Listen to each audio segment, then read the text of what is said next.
C'est un géant, plus imposant et plus lourd que n'importe quel autre avion de ligne. Il emmènera plus de passagers que ses concurrents. Ses concepteurs ont investi des milliards. Et l'heure de vérité approche. Le plus gros avion de ligne du monde réussira-t-il son vol inaugural ?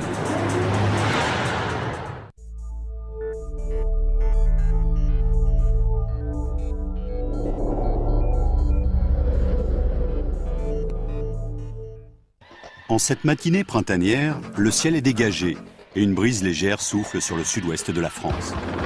40 000 badauds, randonneurs, campeurs et journalistes du monde entier se sont massés dans les champs qui bordent l'aéroport international de Toulouse-Blagnac. Tous cherchent le meilleur point de vue pour assister au vol inaugural de l'Airbus A380, le plus gros long courrier de l'histoire. Il mesure 73 mètres de long et sa hauteur est équivalente à un immeuble de 7 étages. Il mesure près de 80 mètres du bout d'une aile à l'autre. Il est plus lourd, plus long et plus grand qu'un Boeing 747 et compte 2 niveaux complets de sièges, suffisamment pour accueillir plus de 550 passagers.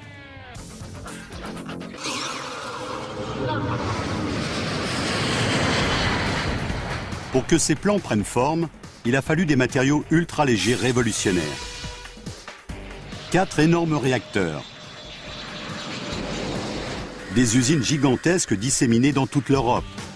Et un système de commande de vol informatisé plus sophistiqué que celui de tous ses concurrents. En cet instant, se joue le plus grand pari jamais tenté par le consortium Airbus. Un investissement de près de 10 milliards d'euros. L'avenir de l'entreprise et la vie des futurs passagers dépendent de ce vol d'essai historique.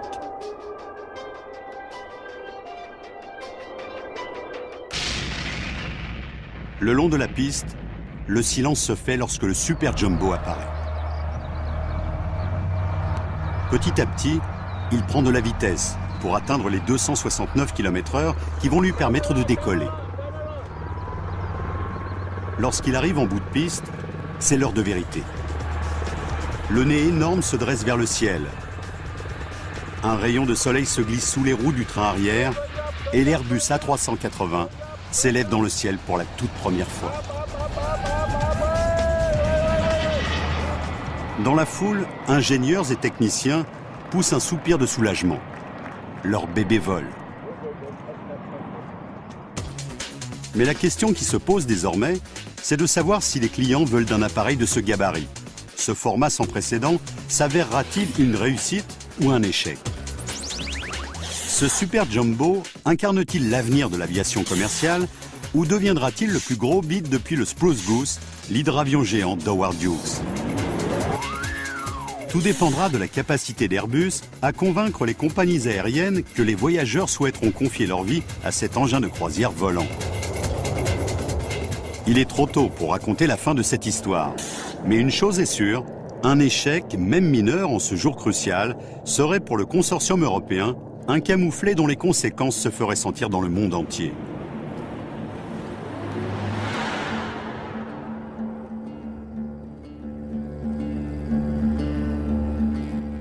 L'avion disparaît dans le lointain.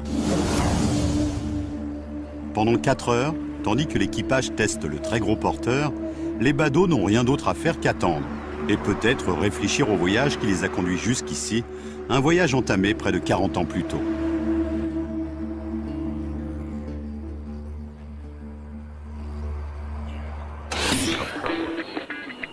« 1969 est un millésime excellent pour les premières technologiques. Cette année-là, on découvre 2 nouveaux avions de ligne. Boeing dévoile son 747, le premier appareil de transport de passagers à 2 ponts. C'est l'avion le plus gros et le plus lourd du moment. Mu par 4 turboréacteurs Pratt & Whitney JT9D qui lui fournissent 827 kN de poussée, cet avion peut emporter jusqu'à 400 passagers avec leurs bagages, une capacité 2 fois supérieure à celle du 707. L'avion ne connaît pas le succès immédiatement, mais il finira par s'imposer.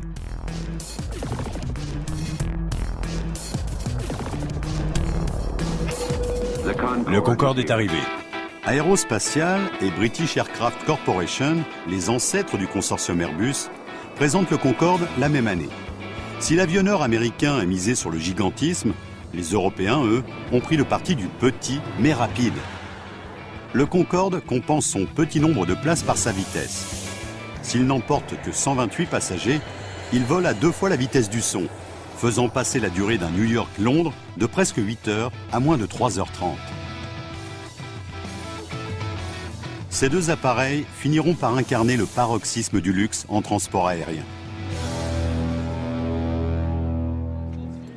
Mais ces deux philosophies opposées symbolisent bientôt la concurrence acharnée qui oppose les avionneurs américains et européens. Une rivalité qui n'a fait que s'accroître au fil du temps, même lors des changements profonds qui ont secoué le transport aérien. Après des années de difficultés financières et le dramatique accident à Paris, le Concorde est finalement cloué au sol. Quant au 747, c'est aujourd'hui un appareil vieillissant, dont on retiendra le grand nombre de sièges plutôt que le style. Qu'est-ce qui a transformé le trafic aérien de luxe d'antan en transport en commun d'aujourd'hui? Une raison toute simple, l'économie. En quelques décennies, le nombre de passagers a triplé. À l'heure actuelle, chaque jour, des centaines de milliers de gens s'entassent dans 70 000 vols qui vont et viennent entre 4 000 aéroports disséminés dans le monde entier. Et ce chiffre ne peut qu'augmenter de manière quasi exponentielle. Les spécialistes tablent sur un doublement du nombre de passagers d'ici 2020. Mais encore faut-il arriver à les glisser dans un système d'ores et déjà saturé. Boeing et Airbus en ont vu les signes avant-coureurs dans la décennie 90.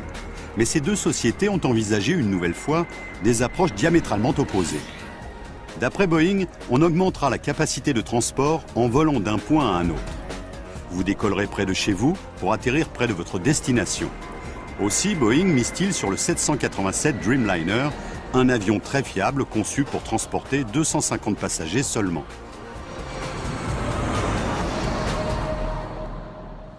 L'A380 est radicalement différent. Il est conçu pour voler d'une plateforme à une autre. Les passagers embarqueront dans un petit appareil près de chez eux, changeront d'avion dans un grand aéroport international et traverseront la moitié du globe pour arriver à destination. Cette stratégie s'attaque spécifiquement aux vols long courriers au départ et à destination de l'Asie, ceux qui se développent le plus. Elle s'adresse également aux clients qui apprécient qu'on prenne soin d'eux. En effet, la taille gigantesque de l'A380 lui permet d'abriter, outre ses 2 ponts passagers au siège confortable, des équipements de luxe. Comme un salon de beauté, une boutique, 2 escaliers et même une cascade. C'était un rêve merveilleux, mais personne ne savait si l'on était capable de fabriquer une telle machine. Au dire de certains, un avion de ce genre serait trop lourd et trop cher pour être utilisable. Mais un cadre d'Airbus tenace et au nom prédestiné, Charles Champion, ne l'entendait pas de cette oreille.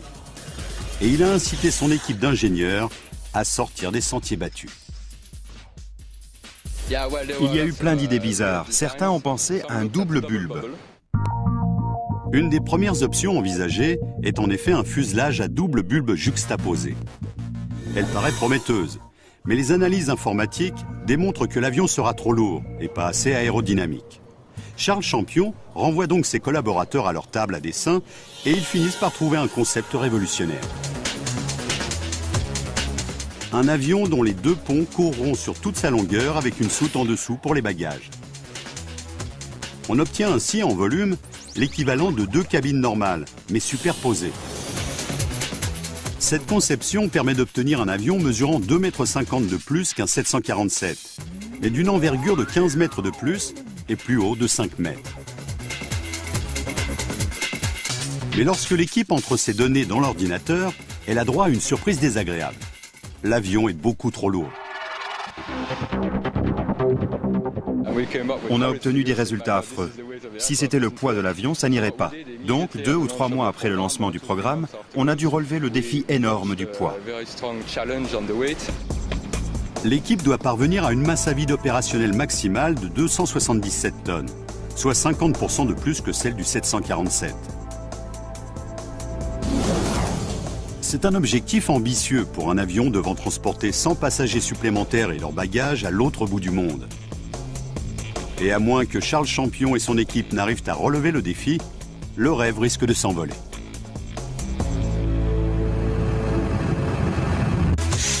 D'autant que les ingénieurs d'Airbus doivent également faire voyager les 550 passagers de l'A380 à un coût moindre par siège, de manière moins bruyante et moins polluante.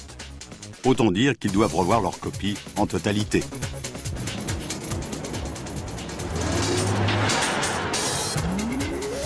Il faut des matériaux plus légers, des réacteurs plus puissants, des ailes plus longues et même des usines plus grandes et plus perfectionnées. Chaque composant va devoir être agrandi pour passer du XL au XXL. Mais tandis que les ingénieurs se creusent encore les méninges sur ces détails, les commerciaux d'Airbus déploient déjà tout leur talent pour séduire les clients en leur montrant de quoi demain sera fait. Ils disposent pour cela d'une maquette de l'intérieur de l'A380 à l'échelle 1, montrant les installations qui permettront aux voyageurs d'oublier le train-train du vol, avec des sièges de 2,5 cm plus larges et des porte-bagages 10% plus grands. Chaque appareil est également équipé de plafonniers nouveaux pour supprimer l'effet désagréable provoqué par l'allumage brutal des lampes par le personnel de bord. Le système, plus doux, équipant l'A380, reproduit la transition jour-nuit et inversement. Les innovations de ce genre font toute l'originalité de cet avion, mais c'est le luxe qui fait vraiment tourner la tête. Pour l'évoquer, les informaticiens ont mis au point un showroom virtuel permettant aux compagnies aériennes de faire naître leurs rêves les plus fous.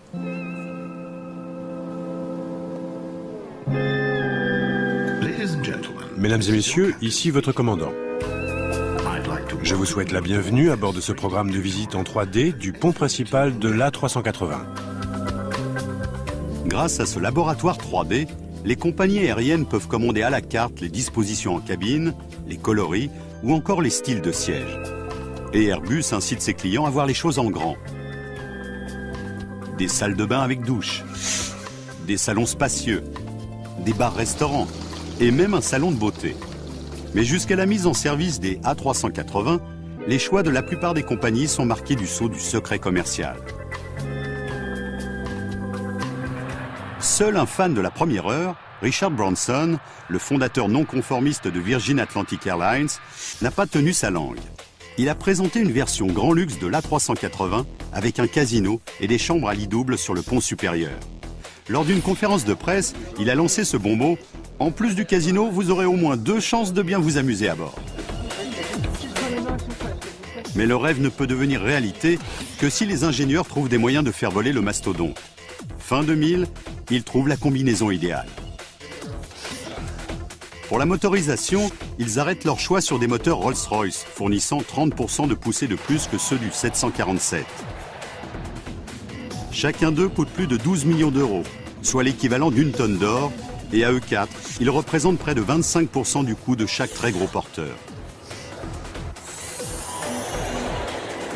Mais s'il y a quelque chose dont cet avion a besoin, c'est bien de pousser.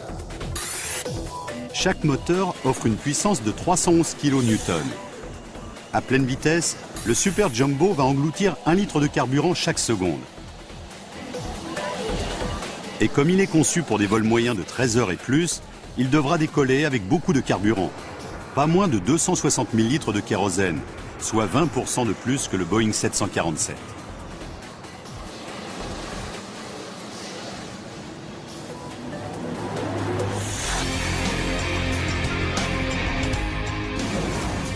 Airbus avait déjà transformé le monde en usine géante avec ses 1500 fournisseurs et unités de production pour construire les autres avions de la gamme dans plus de 30 pays, reliés par des réseaux efficaces de communication et de transport.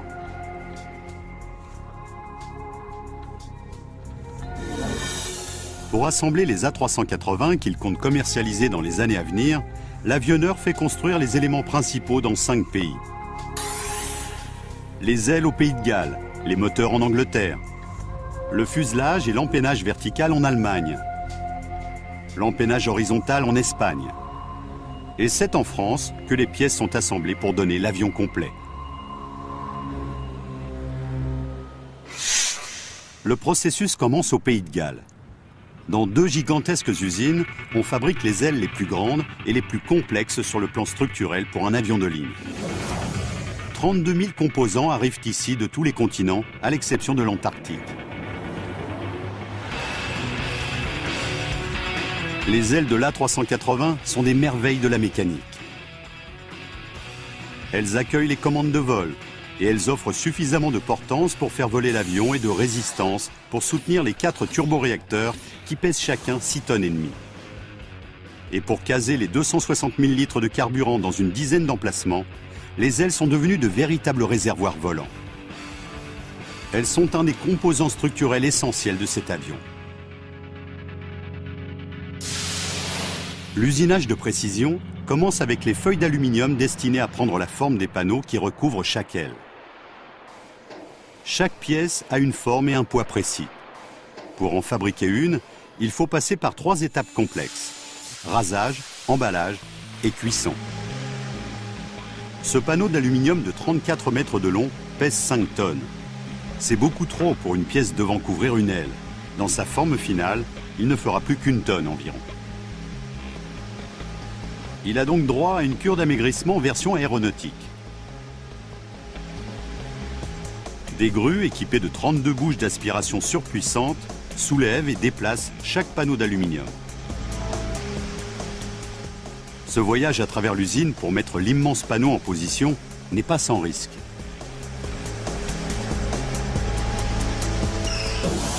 Ensuite, il passe entre les mains d'une immense machine, une fraise de 40 mètres de long. Comme une espèce de râpe à fromage géante, la tête de la fraise ultra précise racle petit à petit la surface de l'aile, rabotant l'aluminium jusqu'à ce que le panneau prenne enfin la forme de la pièce en 3D contenue dans la mémoire de l'ordinateur reliée à la fraise. Cette opération, qui prend jusqu'à 3 jours, élimine jusqu'à 75% du poids initial du panneau, sans pour autant réduire sa résistance. Ensuite, la pièce est prête pour passer au four, un des plus grands appareils de ce genre au monde, avec ses 42 mètres de long sur près de 6 de large. Le technicien John Massey a cuit un grand nombre d'ailes pour les petits avions de la gamme Airbus, comme l'A320. C'est un défi de passer de la taille de l'A320 à celle de l'A380. C'est un bond immense. Les ailes de l'A380 sont en effet 50% plus grosses que celles de l'A320, ce qui signifie qu'il y a 50% de chances de plus de commettre une erreur. Aussi, la cuisson est-elle préparée avec le plus grand soin.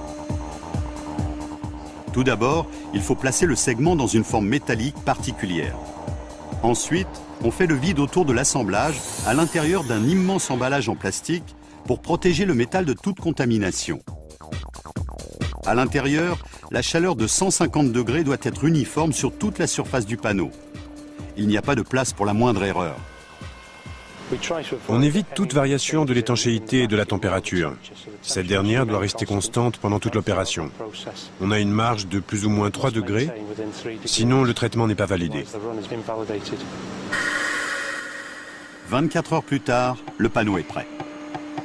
Des véhicules spécialement conçus pour cette tâche s'installent devant le four.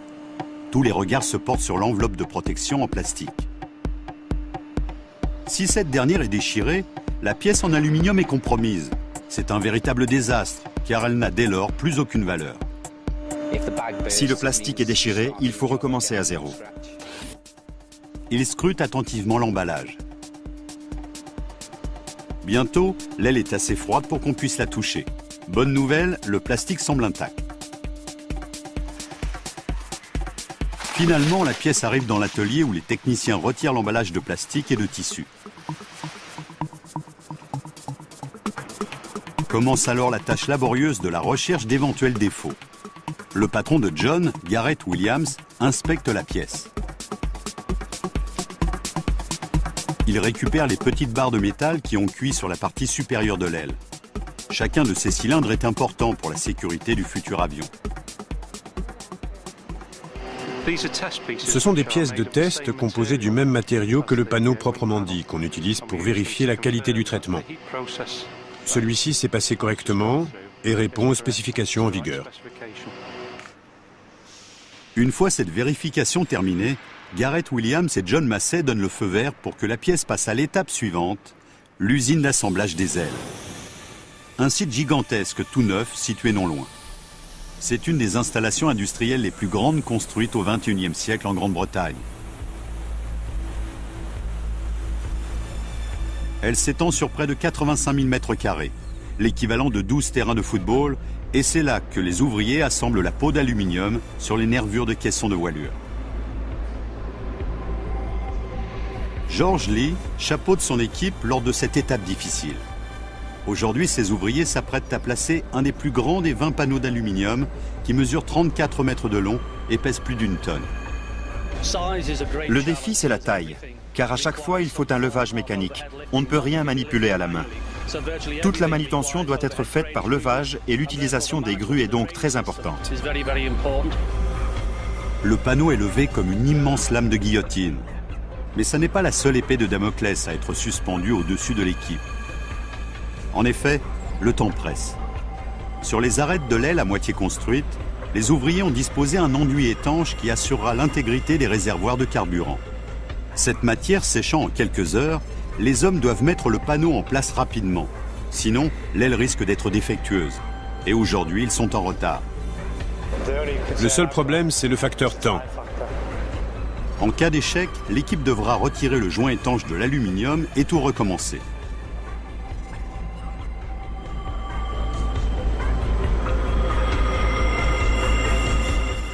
Finalement, le panneau est posé. Il n'en reste plus que 9. Parfois, c'est stressant, oui. Mais c'est un travail plaisant, car quand tout marche, c'est gratifiant. On a vraiment réussi quelque chose. Il est temps de coller et de boulonner les pièces. C'est un peu comme fabriquer une maquette géante. Mais cette partie du processus est un secret jalousement gardé et nous devons couper nos caméras. Pas de caméra. L'assemblage secret dure environ 4 semaines. Mais une aile ne suffit pas pour fabriquer un avion. À travers toute l'Europe, des usines produisent les pièces de cet avion qui ressemble à un monstre digne de Frankenstein. Ce qui ne fait d'ailleurs pas plaisir à tout le monde. Ainsi, certains Allemands désapprouvent les ambitions d'Airbus.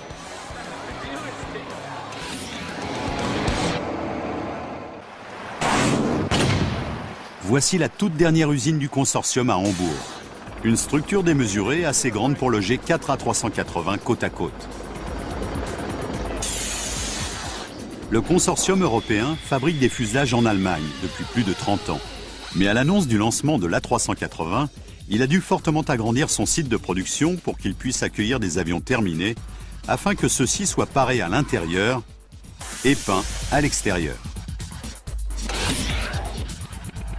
Que les clients veulent un très gros porteur de 550 places, un hôtel volant 4 étoiles ou un transporteur de fret, c'est ici que l'aménagement intérieur, sièges, tapis, escaliers et même bars et cascades, sera installé. Mais l'expansion nécessaire de ces 3 bâtiments et l'allongement de la piste pour accueillir l'avion géant posent problème.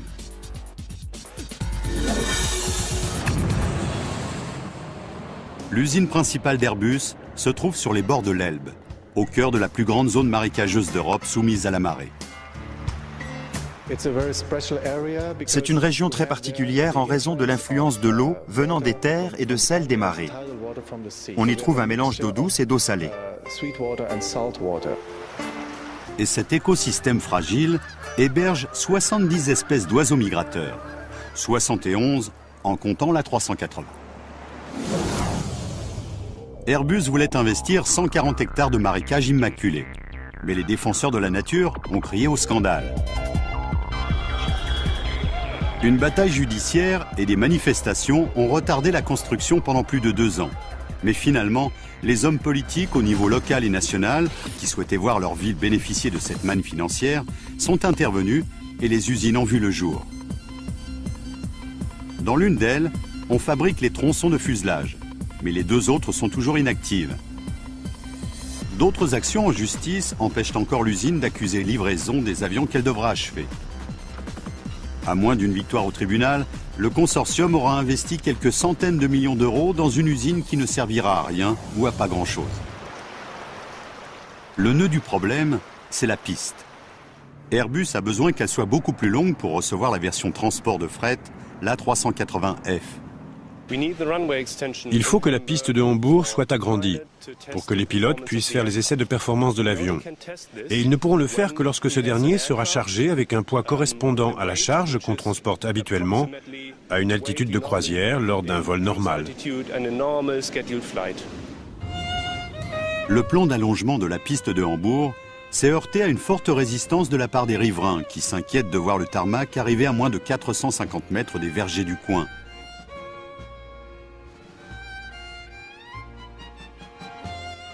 Et aussi près d'une église luthérienne abritant un orgue de grande valeur datant de 1688. Un instrument délicat susceptible d'être endommagé par les vibrations du sol et les tourbillons de sillage, des turbulences qui ressemblent à des tornades miniatures. Nous disposons de renseignements très précis sur l'apparition de ces turbulences, ces mini-tornades, qui sont produites par presque tous les avions.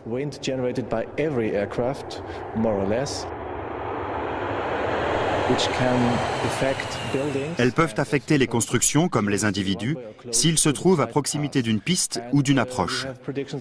D'après nos prévisions, il faut s'attendre à des vents atteignant parfois 12 sur l'échelle de Beaufort, c'est-à-dire environ 130 km/h.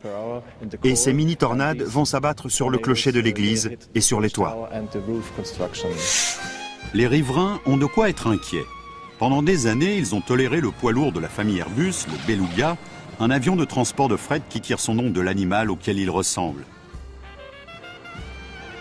Plus petit que l'A380, le Beluga a été construit sur mesure en 1996 pour transporter les pièces des Airbus d'une usine à l'autre. Les riverains ont déjà ressenti les secousses provoquées par le Beluga, secousses qui ne devraient qu'empirer avec l'arrivée éventuelle de l'A380. D'après Airbus, ces craintes sont disproportionnées. Mais si les détracteurs de l'avion l'emportent, le consortium n'aura pas d'autre choix que d'aller construire son usine et sa piste ailleurs. Qui, des riverains et de l'avionneur, sortira vainqueur de cette bataille juridique? Pour l'instant, les procédures suivent leur cours.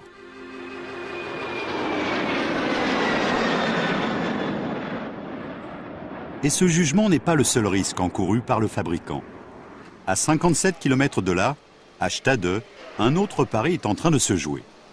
L'avionneur utilise un matériau futuriste pour fabriquer l'empennage.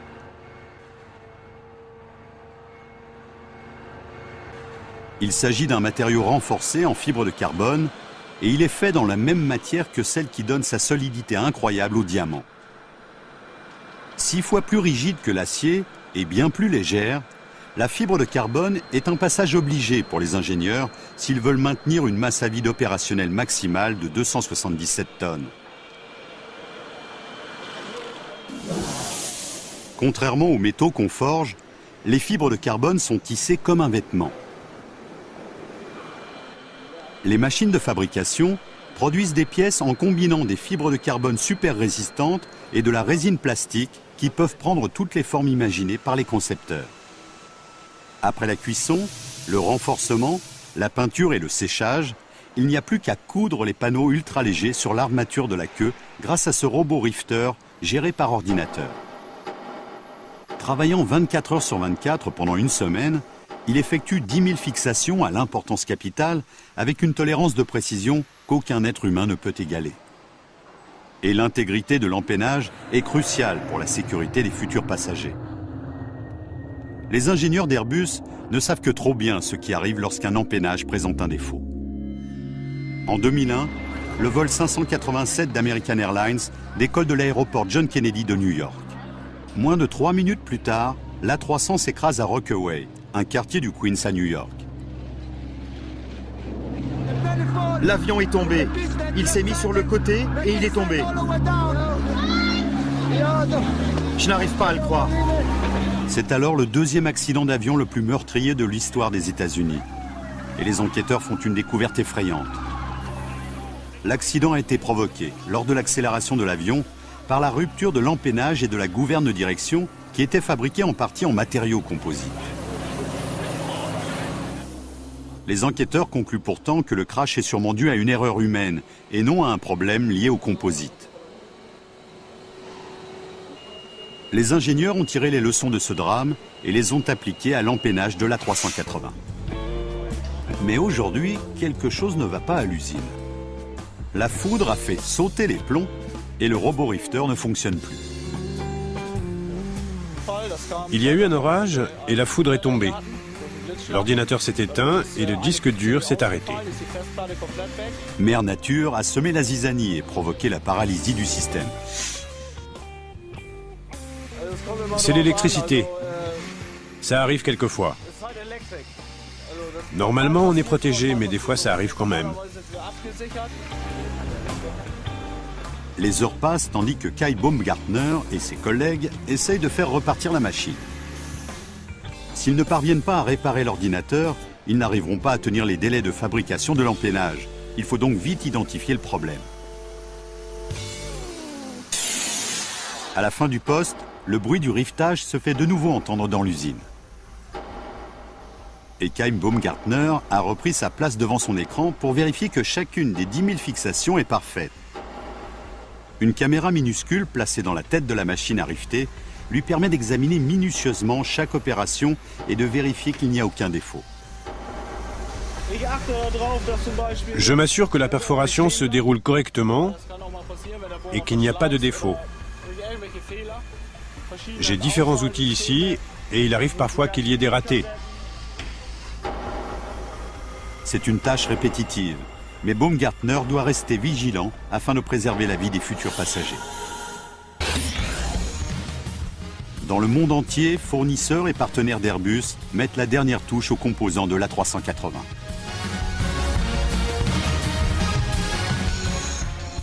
Mais réunir toutes ces pièces au même endroit est un véritable cauchemar logistique. Le système de transport utilisé chez Airbus, le Beluga, est trop petit pour acheminer les différents sous-ensembles au complexe industriel Aéroconstellation de Toulouse. Airbus a donc mis sur pied un réseau tentaculaire pour transporter, par voie maritime et terrestre, des éléments valant plusieurs millions d'euros. Mais transporter de cette façon les sous-ensembles du plus gros avion de ligne du monde, de toute l'Europe jusqu'à Toulouse, n'est pas sans risque. Pour les avions plus petits, avec le Beluga, la manœuvre était des plus simples. La soute de cet appareil mesure 7 mètres de haut, sur autant de large et 38 de long. C'est suffisant pour engloutir le fuselage, les ailes et les empennages des avions de ligne comme l'A320 de 150 places. En revanche, les sous-ensembles gigantesques de l'A380 sont trop volumineux, même pour le Beluga. Il est bien trop petit pour emporter son fuselage ovoïde à 3 ponts et ses ailes immenses. Aussi, pour acheminer les pièces jusqu'au hall d'assemblage final, le FAL, il faut les faire venir par la mer et par la route. Au lieu d'un vol de 2 heures dans les flancs du Beluga, elles vont voyager pendant une journée dans des bateaux de haute mer, des péniches et des camions spécialement équipés. S'assurer que ce système démesuré est bien huilé est la tâche du responsable logistique Philippe Nedelec. Et en plus, il faut travailler vite. J'aime dire que je suis un chef d'orchestre. Je donne le rythme à tout le monde. Les ailes et les tronçons de fuselage arrivent au port de Pauillac, près de Bordeaux. Ensuite, ils remontent la Garonne jusqu'à Langon par péniche, sur une centaine de kilomètres. Il faut négocier un passage difficile à Bordeaux, sous le pont de pierre, construit par Napoléon Ier il y a près de 200 ans. Nous devons passer sous ce pont. Et au début, les Bordelais avaient peur. Ils se demandaient Qu'est-ce que les gens d'Airbus vont faire à notre joli pont? Pour manœuvrer sous cet ouvrage, Philippe Nedelec et son équipe surveillent avec attention les marées et la météo. S'ils ne règlent pas leur expédition à la minute près, si le niveau d'eau est trop haut ou les courants trop forts, la péniche risque de heurter le pont et d'endommager en même temps sa précieuse cargaison et le vénérable monument. Mais attendre le moment idéal n'est pas toujours possible. Supposez qu'on passe à côté d'un bulletin météo. Le bateau manque la marée et on perd 6 heures. Et ces 6 heures peuvent nous faire perdre une semaine, parce que le convoi ne pourra pas partir. Ce n'est pas facile. On ne peut pas y aller quand on veut.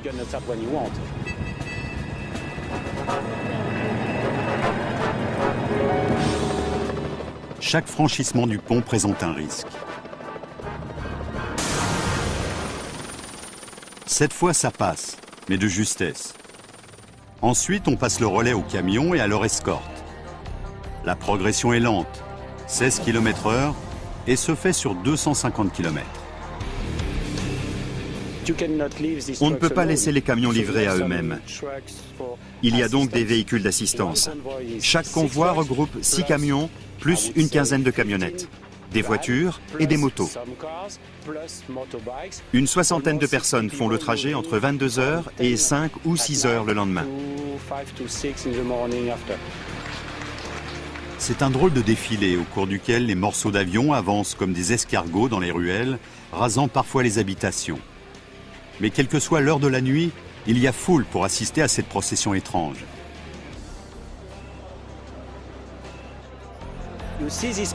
On voit des gens à 2 heures du matin et on ne sait pas trop comment réagir. Parfois, on leur dit bonjour. C'est vraiment bizarre.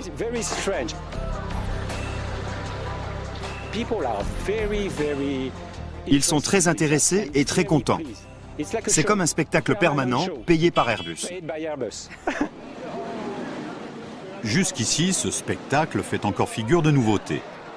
Mais les gens continueront-ils d'applaudir lorsque les convois emprunteront la route à grand gabarit une fois par semaine? Car c'est ce rythme qu'Airbus devra tenir pour répondre à ses besoins de production. Finalement, le convoi arrive à destination. Le FAL, le hall d'assemblage final, le centre nerveux de toute l'opération. Cette installation se trouve en bordure de l'aéroport de Toulouse-Blagnac. Comme les autres sites de l'A380, celui-ci est énorme.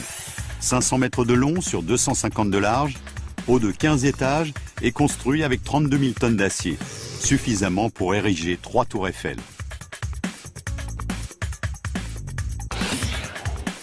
C'est ici que l'avion géant va enfin prendre forme grâce à une installation gargantuesque. D'après Julien Puyou, elle est unique en son genre. Nous sommes devant le plus grand bâti d'assemblage du monde utilisé pour fabriquer un avion. C'est le poste 40. C'est au poste 40 qu'on va coudre les éléments du fuselage, jonctionner les ailes et les morceaux d'empennage.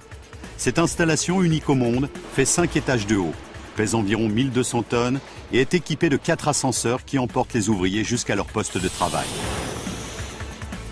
C'est ici que la théorie devient réalité et que les sous-ensembles fabriqués aux 4 coins du monde sont assemblés. En cas d'erreur, si les pièces ne répondent pas aux spécifications techniques ou si les joints ne s'ajustent pas au millimètre près, l'avion ne sera pas en état de voler. La vie des passagers de demain dépend des mains habiles des ouvriers et du savoir-faire des ingénieurs qui travaillent au poste 40.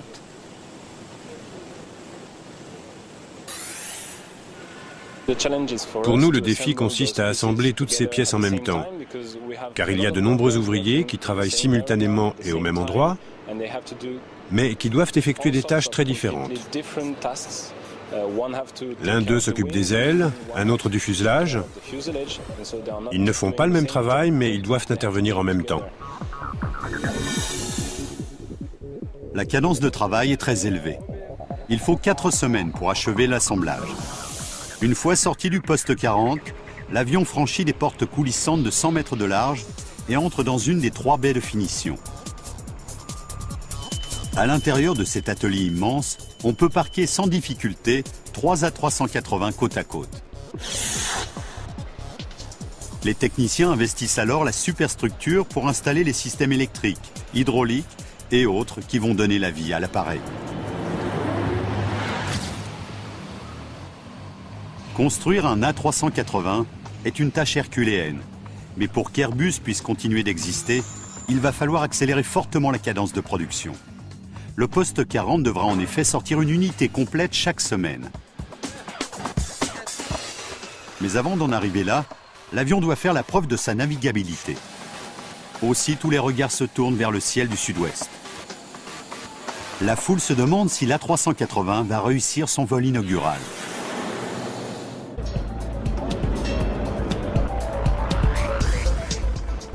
À l'aéroport de Toulouse-Blagnac, les gens ne sont pas moins de 40 000 à scruter le ciel avec anxiété, en espérant voir se profiler le nouvel Airbus. Tous les vols de l'aéroport international ont été suspendus, et le ciel est d'un calme presque inquiétant. Il y a près de 4 heures que le dernier né de l'avionneur européen a décollé. Et si tout s'est bien passé, il ne devrait pas tarder à faire sa réapparition.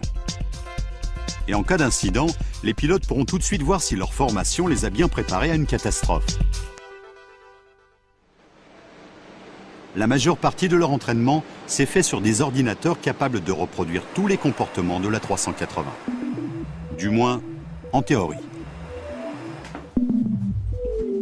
Dans un simulateur comme celui-ci, doté d'un ordinateur 500 fois plus puissant qu'une console de jeux vidéo, des images très réalistes permettent aux pilotes de prendre l'avion en main. Malgré sa taille hors du commun, l'A380 a été conçu pour être piloté comme n'importe quel gros porteur. Est-ce qu'on est fou? Tester la fidélité du simulateur est la tâche qui incombe au pilote Claude Olvec. Je dirais qu'il est comme n'importe quel avion de ligne. Ce qui est étonnant compte tenu de sa taille et de son poids. Ça surprend beaucoup les gens, surtout les pilotes. Un des principaux avantages du simulateur est de permettre aux pilotes de flirter avec le danger. Faisons simple. Coupons un moteur. C'est le numéro 4. Voyons ce qui se passe. L'avion appuie légèrement à droite. Il faudra donc bien pire qu'une simple panne de moteur pour faire tomber ce mastodonte. Mais les ingénieurs, qui ne manquent pas d'imagination, ont entré plus de 400 scénarios catastrophes dans l'ordinateur, de l'incendie en soute au coup de foudre dévastateur. Mais aucun ordinateur ne peut reproduire la responsabilité énorme qui pèse sur les épaules du pilote, chargé de transporter 550 personnes. Le défi, c'est de voler avec autant de passagers. C'est le défi suprême, oui.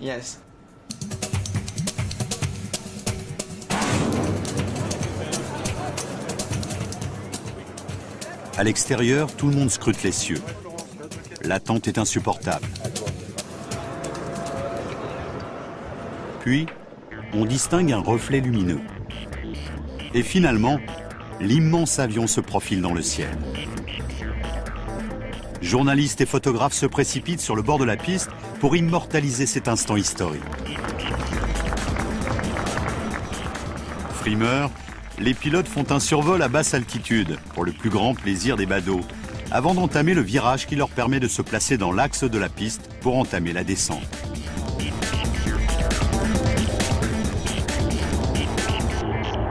Puis, enfin, ils se posent.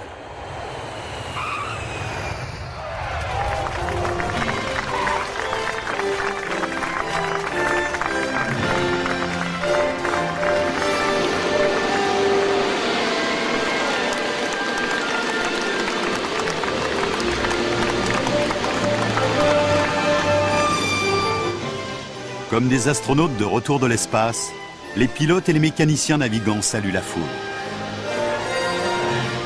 Ils viennent d'entrer dans le livre des records.